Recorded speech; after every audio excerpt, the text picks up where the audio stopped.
Сайкал медициналык клиникасы сизге өзүнүн дарылоо кызматтарын тартуулайт.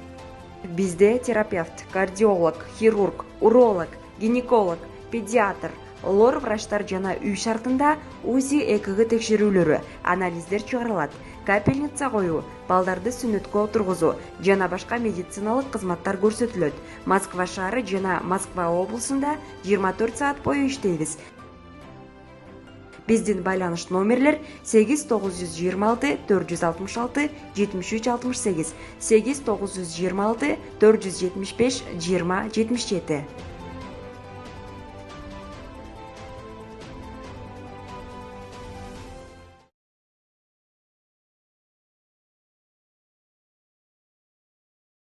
Загранпаспорт алмаштырыш үчүн загранпаспорттун өзү керек. Аты жөнүн өзгөрткөн болсо, анда аты жөнүн өзгөртүү тууралуу күбөлүгү болуш керек. Загранпаспортту жоготуп алган учурда туулгандыгы тууралуу күбөлүгү сөзсүз болуш керек. 18 жашка чыга элек балага загранпаспорт алуу же болбосо мөөнөтү бүтүп алмаштырыш үчүн баланын туулган тууралуу күбөлүгү загранпаспорту мурдалган болсо жана ата-энесинин паспорттору керектелет. Эгерде баланын ата-энесинин бирөөсү чет өлкөлүк жаран болсо, анда анын паспортунун орус тилинде котормосу жана нотариус тарабынан күбөлөндүрүлгөн макулдугу керектелет. Эгерде ата-энесинин бирөөсү оригинал паспортун бере албаса, нотариус тарабынан күбөлөндүрүлгөн макулдугу жана паспортунун нотариалдык көчүрмөсү керектелет. Эскертүү: ID паспортка тапшырыш үчүн Кыргыз Республикасынын аймагында жарандын катталгандыгы тууралуу маалымат болуш керек жана бардык документтердин оригиналдары керек. Көчүрмө жарабайт. Толук маалыматты элчиликтин расмий сайтынан алсаңыздар болот.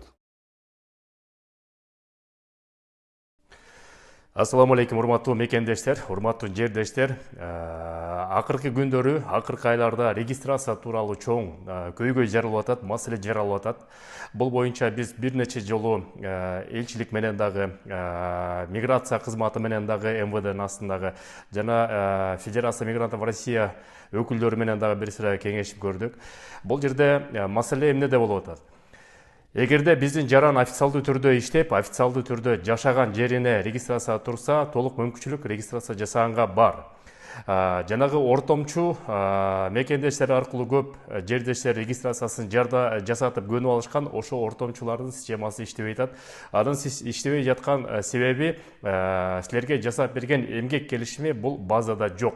Анын аркасынан налог да төлөнбөйт, соцотчисление да төлөнбөйт. Ошонун негизинде регистрацияны узартууга мүмкүнчүлүк болбой атат.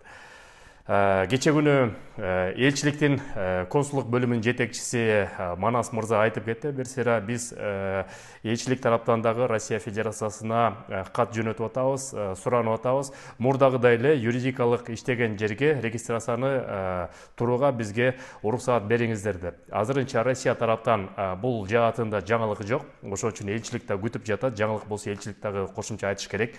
Андан тышкары Федерация мигрантов Россиянын президенти Вадим Викторович Каженов бир сыйра айтып кетти.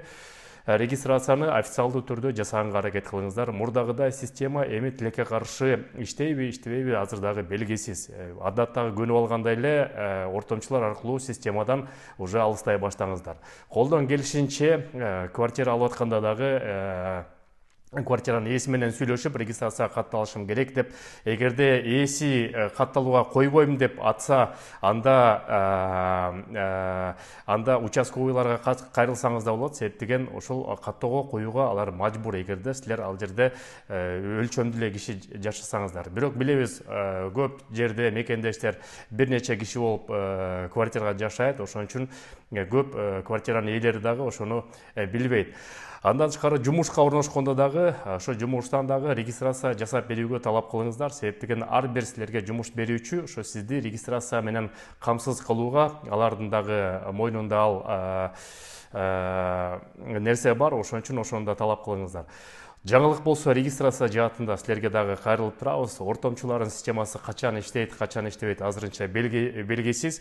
Ошол менен биргеликте көп мекендештер мошенниктерге кабыл калып атыптыр. Көп мекендештерди мошенниктер официальный эмес, мыйзамдуу эмес регистрация жасап, же базада жок, ошону дагы эске алып, тааныштарга кайрылыңыздар.